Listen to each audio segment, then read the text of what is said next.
Sa ibang balita, hulikam sa Maynila kung paano nasagasaan ng kotse ang dalawang taong tumatawid sa kalsada.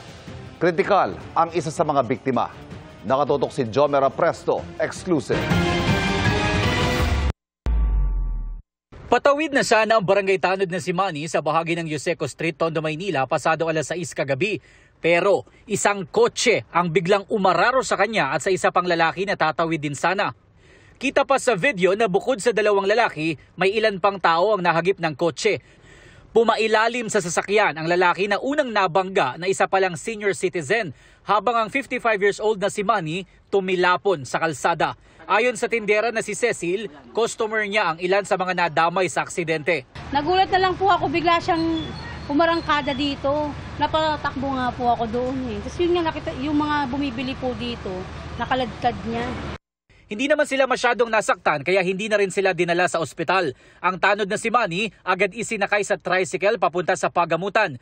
Ngunit ang senior citizen na biktima hindi kaagad na isugod sa ospital dahil inabot pa ng kalahating oras bago dumating ang ambulansya. Inaalam pa namin sa barangay kung bakit nahuli ang ambulansya. Ayon sa barangay, 79 years old na ang driver ng kotse na kaaalis lang sa kanilang barangay matapos kumuha ng social pension.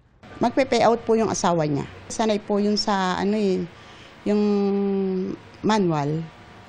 Yung pong dala niyang sasakyan, baka po hindi po niya gamay.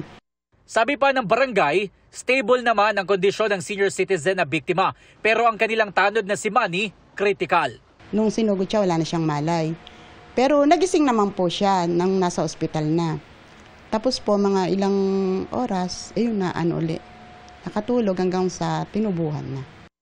Hindi naman nasugatan ng driver ng kotse at ang pasahero nito. Nangako naman raw sila sa barangay na sasagutin ang gasto sa ospital ng dalawang biktima. Sinusubukan pa namin kunin ang panig ng nakabanggang driver.